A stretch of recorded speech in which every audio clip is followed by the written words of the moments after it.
Apocalipse 21, 4.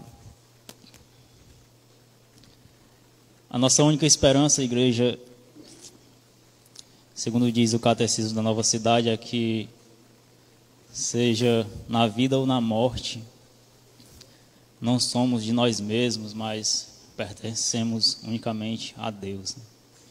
Algumas respostas, elas viram até nós em forma de contentamento. Algumas respostas nós buscaremos, e se não estivermos confiantes e contentes naquele que nós professamos crer, que nós cremos que é o Criador dos céus, da terra, aquele que tudo formou com as palmas das suas mãos, se nós não encontrarmos nele esse descanso, essa confiança, esse contentamento, provavelmente nós iremos desfalecer ou até duvidar do poderio de suas mãos. Então, algumas respostas nós não encontraremos de forma audível, mas em forma de contentamento, de estarmos contentes na pessoa de Jesus Cristo. Amém? Apocalipse 21, 4 diz o seguinte: e lhes enxugará dos olhos toda lágrima, e a morte já não existirá. Não haverá luto, nem pranto, nem dor, porque as primeiras coisas passaram. Em outras traduções, essas coisas passaram para sempre, né? Já não existe mais. Esse texto de Apocalipse, né? O livro de Apocalipse é o livro, a revelação das últimas coisas, né? Então, é um texto do tempo vindouro, daquilo que ainda há de vir, né? na eternidade, quando com Cristo estivermos, né? Então, o texto ele é bastante claro em dizer que lá não haverá lágrima, não haverá dor, não haverá choro, não haverá morte, porque lá estaremos reinando com Cristo, ele que venceu a morte. O apóstolo Paulo disse que juntamente com ele nós zombaremos da morte, né? Mas nós sabemos que todos os males do mundo atual são decorrentes do pecado. Deus criou o mundo e todas as coisas, todas as suas criaturas em perfeito estado. Porém, quando nós vemos o texto bíblico em Gênesis, diz que, de acordo com o que Deus ia criando, no final da criação ele dizia: e viu Deus que era bom. Não é assim que o escritor colocou lá, né? Então ele criou tudo em um perfeito estado, e tudo era bom, né? Não haveria corrupção, não havia pecado, né? E viu Deus que era bom. Mas a entrada do pecado no mundo, através de uma desobediência expressa, né? Desobedecendo uma ordem dada por Deus, Adão e Eva pecam, ali quebrando o princípio da lei de Deus. Então nós não vivemos em um mundo para o qual nós fomos criados originalmente, né? Nós estamos inseridos num mundo corrupto, pecaminoso, que foi afetado por causa do pecado original. Então, esse não foi o mundo que Deus projetou para nós vivermos. A princípio, não era essa a circunstância, né? E o pecado, ele causa esse destroço, essa destruição na vida, não só dos seres, né, de nós, mas em toda a criação de Deus. Você vê a degradação da natureza, você vê a corrupção humana.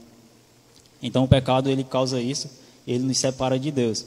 Então não vivemos como estávamos originalmente destinados a viver.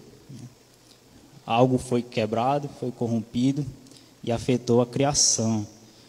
E por causa do pecado, a imagem de Deus, né, a qual nós fomos criados, ela também em nós foi manchada, né?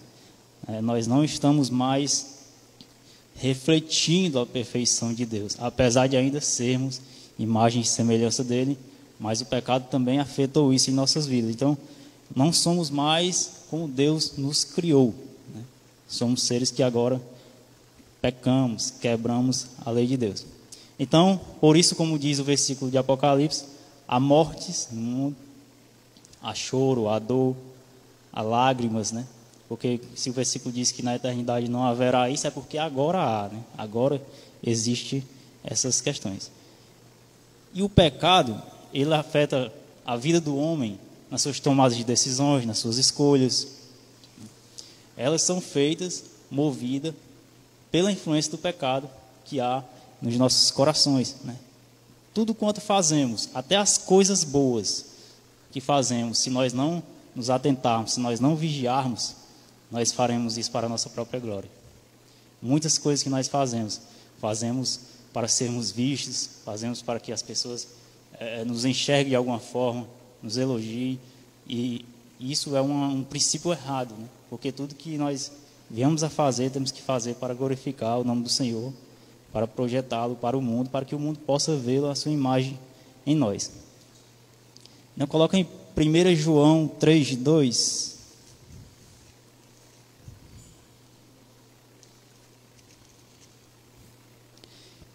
Ele diz: Amados, agora somos filhos de Deus, e ainda não se manifestou o que havemos de ser.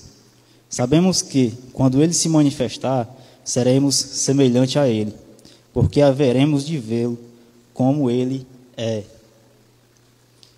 Mas diante de todo o caos deste mundo, há essa promessa, de que um dia, quando Cristo se manifestar, né, seremos semelhante a Ele, porque o veremos como Ele é.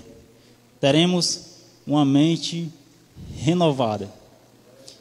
Eu vou citar um exemplo bastante conhecido.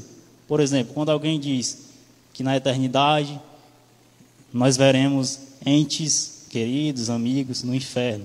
Será que isso não atrapalharia a nossa adoração? Porque como posso eu estar na glória, feliz, usufruindo de todas as promessas, as bênçãos espirituais, e vendo uma pessoa a qual eu amei aqui na terra perecendo no inferno? A resposta, irmãos, mais óbvia que nós podemos dar e entender, que está ao nosso alcance humano, é que lá nós teremos a mente de Cristo, a mente renovada do Senhor.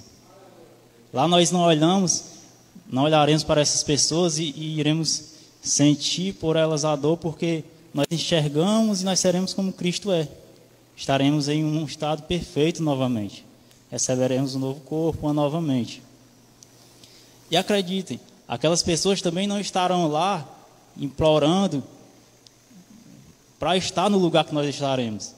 Aquelas pessoas não estarão lá implorando a Deus para que os tire dali, não. Eles estarão lá odiando a Deus, como odeiam hoje aqui. Certo? Essas pessoas odeiam a Deus hoje e odiarão certamente quando estiverem perecendo no inferno, né? Então, todos os males causados pelo pecado no novo mundo, quando estivermos reinando com Cristo, serão esquecidos, irmãos. Como a promessa é feita, lá não haverá mais dor, não haverá mais morte, reinaremos com o Senhor Jesus, aquele que venceu a morte. Um grande problema em relação a entendermos essas promessas, e as promessas do Evangelho, elas são celestiais, elas são espirituais, né? É que parece que nós não confiamos nelas, né? Ou naquele que as fez a nós, a igreja. Por quê? Basta um burburinho, basta um rumor, que nós começamos a nos abalar, a desandar, a duvidar, nós começamos a temer. Nós estamos tendo um exemplo recente disso, né, com um rumor de guerra aí na Europa. A questão é onde nós estamos colocando a nossa esperança. Porque se nós estivermos colocando em governos terrenos, se nós estivermos colocando em mãos humanas, em governos humanos, estamos depositando a nossa esperança nos lugares errados, nas pessoas erradas. Porque só quem pode concluir, realizar essas promessas é quem as prometeu, que é Jesus Cristo, certo? Não foram esses homens que nos reconciliaram com Deus quando nós ainda estávamos mortos nos nossos delitos e pecados. Foi Jesus Cristo. O brado que foi dado na cruz do Calvário não foi por esses homens, não foi por governantes, não foi por nenhum de nós que estamos aqui, não. Foi por Jesus Cristo. Foi Ele que bradou, foi Ele que nos reconciliou e nos salvou, e é Ele que nos sustenta ao longo dessa jornada. Coloca em Lucas 24, 41.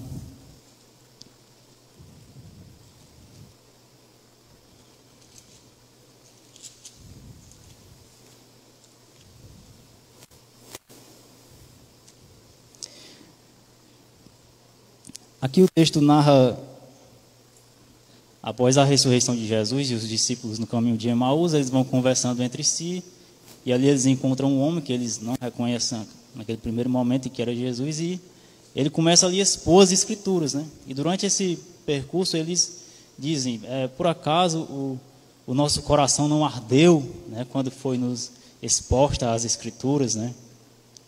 Então aqui nós vemos a importância de a pregação verdadeira do Evangelho, que em nossos corações, o efeito que ela causa, né?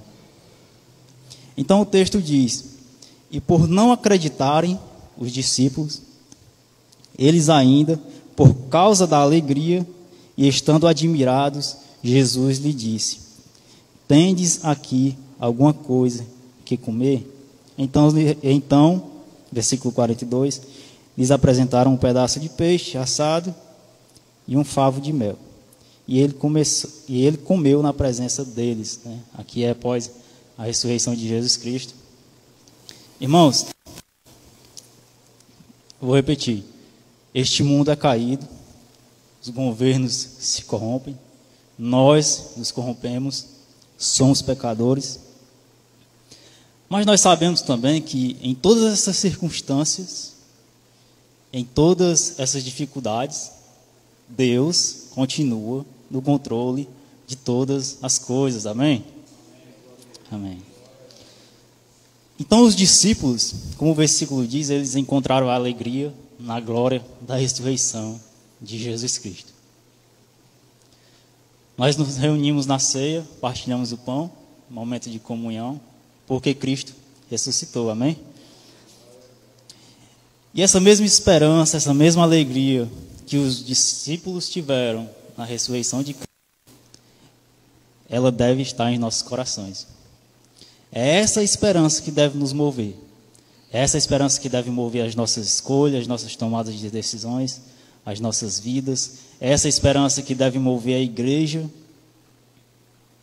É essa esperança que deve nos conduzir enquanto estivermos nessa longa caminhada até que o Senhor venha buscar a sua igreja. A esperança da ressurreição.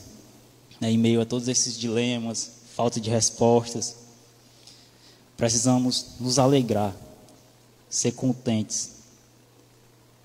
Nossa esperança não está em outro lugar que não seja em Cristo, irmãos. Que não seja na sua obra, que não seja na sua graça salvadora. Aliás, que essa graça ela alcance os nossos corações. Então, irmãos, não há mais véu.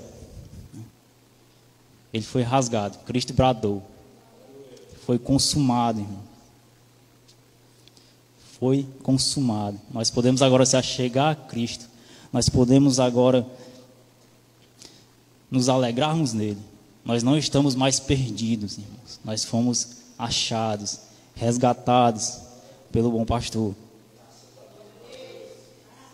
E há mais uma promessa feita por Cristo, é que ele não nos perderá de suas mãos.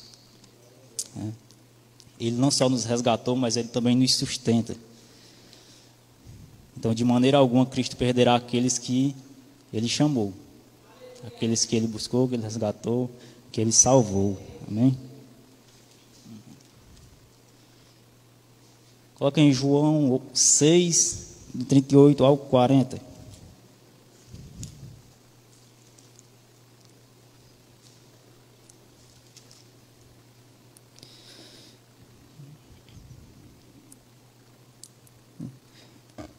Porque eu desci do céu, não para fazer a minha própria vontade, e sim a vontade daquele que me enviou. E a vontade de quem me enviou é esta: que nenhum eu perca de todos os que me deu. Pelo contrário, eu o ressuscitarei no último dia. Promessa de Jesus, irmãos. A Bíblia é clara em afirmar que todos os que o Pai o deu, ele jamais perderá. E uma das marcas, irmãos, do cristão verdadeiro, da igreja do Senhor, é a perseverança. Isso é muito claro na Bíblia. E o texto é claro em afirmar isso. Aqueles que vão até Cristo, aqueles que confiam nele, que entregam a ele as suas vidas, ele jamais os perderá. Esse é o critério, irmão. Ir até Cristo, crer nele. O critério é esse. Vá e creia. E crer em Cristo, irmãos, implica obediência, renúncia. Nós o amamos porque ele nos amou primeiro. É como diz é o segundo mandamento, né? Se eu não me engano. Espero que seja. Amarás o teu próximo como a ti mesmo. O que é que isso quer dizer, irmãos? É que o amor que eu devo dar ao meu próximo, eu o dou porque primeiro eu recebi de Deus. Eu não posso dar esse amor se eu antes não tiver recebido. Entendeu? Então, eu amo porque Deus primeiro me amou. Então, eu amo o meu próximo porque Deus me amou primeiro. É esse o princípio do mandamento. Então, entreguemos a Ele as nossas vidas, creiamos nele, confiemos nele e procuraremos viver uma vida de renúncia por amor a Ele. Coloque em João 10, 27 ao 29.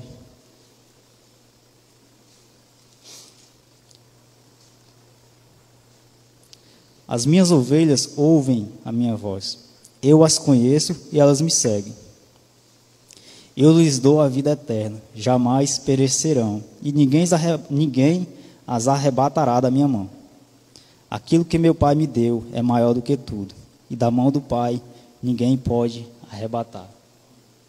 Então Cristo novamente faz uma promessa similar à anterior. E isso acontece em diversas partes do Novo Testamento, principalmente aqui no livro de João. É que aqueles que ouvem a sua voz, aqueles que o seguem, ele jamais os perderá, né? Jamais os abandonará. Então, seguir a Cristo, irmãos, é colocar em prática os seus mandamentos. Quando nós o conhecemos, quando nós buscamos o conhecer através do estudo, não faremos isso para que o seu juízo seja atraído sobre nós. Porque quanto mais nós o conhecemos, mais responsabilidade nós temos para com ele. Então fazemos para que nós possamos colocar em prática os seus ensinamentos. E que essa seja a nossa oração para o nosso próprio bem, né? Então jamais pereceremos. E aí você pode pensar, como assim? Eu vejo cristãos morrendo, eu vejo cristãos sofrendo, eu vejo cristãos perecendo. Mas essa é a nossa ótica terrena, humana. Lembra do início? As promessas de Deus para a igreja, para o seu povo, são celestiais, irmãos. São eternas. Isso não quer dizer que Ele nos abandonará aqui, mas isso quer dizer que nós não estamos isentos de sofrer nessa terra aquilo que ímpios sofrem. Porque o pecado ainda está aqui, irmãos. O mundo é corrompido e nós também somos corrompidos, mas nós graciosamente fomos alcançados e fomos salvos por Jesus Cristo, por sua obra, por amor a Ele, a nós, a humanidade, aqueles que o receberam, né? Então os cristãos sofrerão nesse mundo, sofrerão dores, terão perdas, mas nós precisamos olhar para a eternidade, não estarmos apenas com os olhos fixos aqui, amém?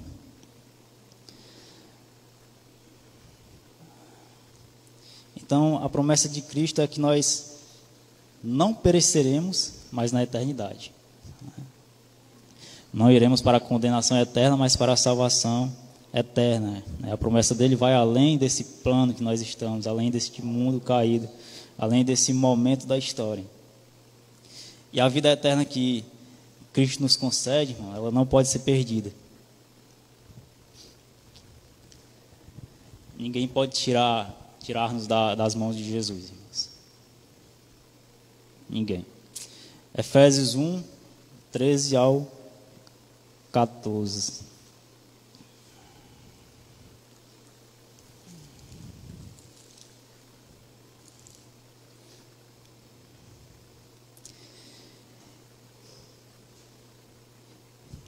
Em quem também vós, depois que vistes a palavra da verdade, o evangelho da vossa salvação, tendo nele também crido, fostes selado com o Santo Espírito da promessa. Santo Espírito da promessa, o qual é o penhor da nossa herança, até o resgate da sua propriedade em louvor da sua glória.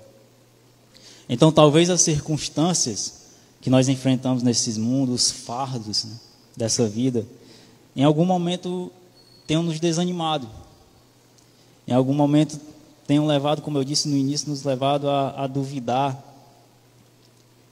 né, dessa promessa de salvação.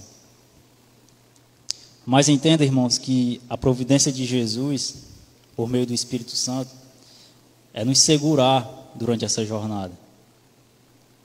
É nos sustentar até a glória eterna. O Espírito Santo, ele não é somente o penhor, mas ele é a entrada adiantada, né? Ele é a entrada adiantada, que confirma a posse daquele que nos comprou e nos selou, o próprio Deus. Então, irmãos, ele é o penhor, ele é a entrada adiantada e ele confirma que nós estamos na posse, nas mãos de Deus, por meio de Jesus Cristo. Então o Espírito Santo nos garantirá uma vida de qualidade na presença gloriosa de Deus. Ainda que neste mundo passemos por momentos de dificuldades, as circunstâncias sejam difíceis por ocasião do pecado, temos que olhar para a eternidade. Temos que ter os nossos olhos fixos em Jesus, para que não venhamos a, como diz no linguajar popular, cambalear, né, a perder as esperanças. E aqui a promessa da perseverança, Colossenses 1, 22 ao 23.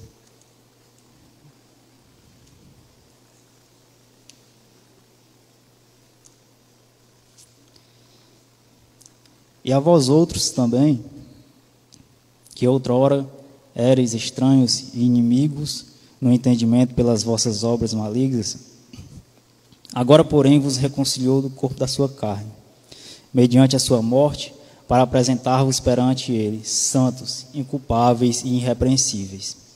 Se é que permaneceis na fé, critério, advertência, alicerçados e firmes, não vos deixando afastar da esperança do evangelho, que ouvistes e que foi pregado a toda criatura debaixo do céu, e do qual eu, Paulo, me tornei ministro.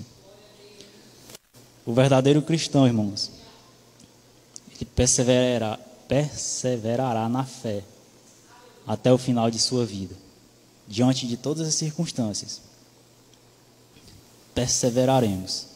Mas isso não nos isenta, né, de todos os problemas que qualquer outra pessoa comum nessa terra não venha a passar. Então, o que temos que fazer é travar uma luta diária contra o pecado, contra as nossas vontades, contra aquilo que tenta, de alguma forma, e irá conseguir, se não nos atentarmos, afastar de Deus. Essa luta, ela é diária. Então, e essa luta ela só pode ser vencida entendendo e confiando em quem Deus é e na obra de Jesus Cristo com o auxílio do Espírito Santo. Entenda quem Ele é e confie no poder dele.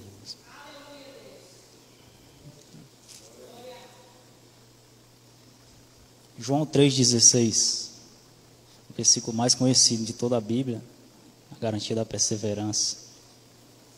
Vamos ver.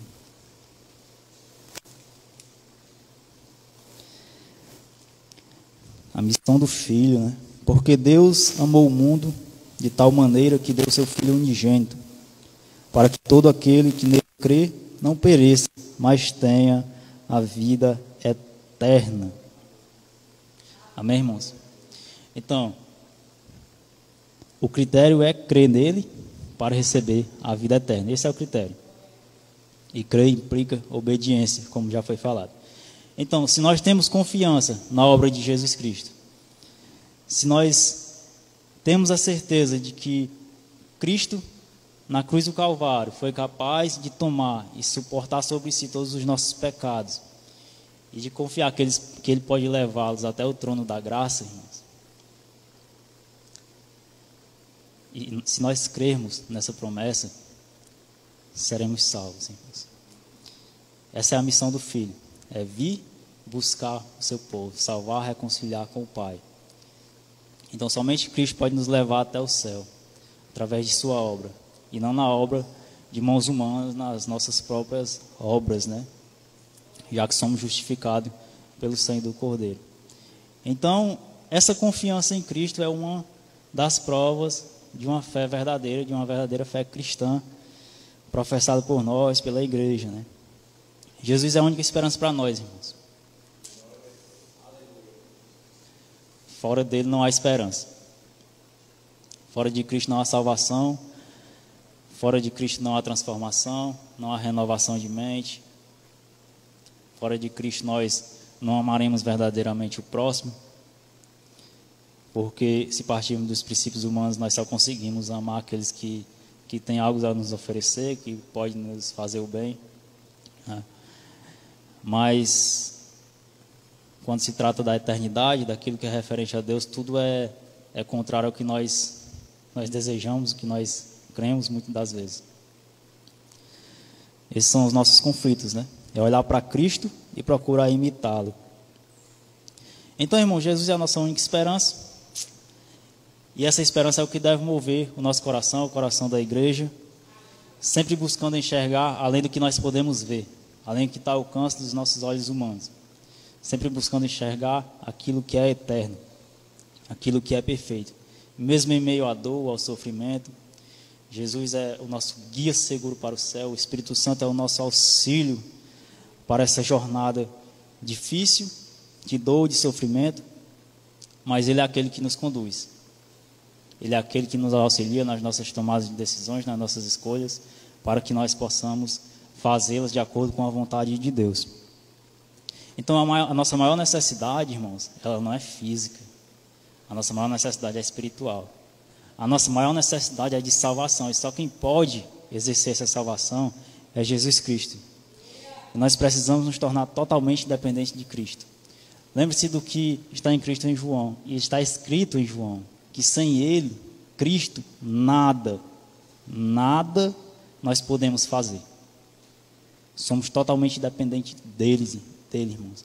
O John Piper, ele diz que sem Deus não é que eu não possa respirar, é que eu não consigo nem amarrar o meu cadastro. É uma ilustração do que é ser totalmente dependente de Deus. Então, sem Ele nada podemos fazer, sem Ele não podemos alcançar salvação, sem Ele não podemos ter uma mente transformada, renovada, um coração agradável a Ele. E somos necessitados da sua graça salvadora. Então, Deus enviou o seu Filho para salvar aqueles que nele crêem. E até lá, por sua bondade e misericórdia, teremos o auxílio do Espírito Santo nessa caminhada, que nos sustentará.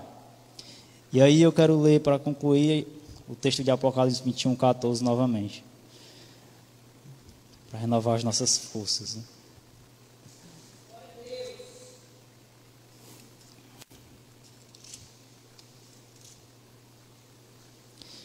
Vinte 21:4, né, irmãos? E Ele lhes enxugará dos olhos toda lágrima, e a morte já não existirá. Já não haverá luto, nem pranto, nem dor, porque as primeiras coisas passaram. Amém, irmãos? Então, essa é a palavra. que ela possa permanecer em nossos corações e que o Espírito Santo nos auxilie nessa jornada, para que possamos alcançar tão grande salvação e tão grandes promessas eternas, né? E estarmos um dia na presença do nosso Senhor Jesus Cristo. Então, louvo o Senhor com as palmas, aqui eu agradeço a minha oportunidade.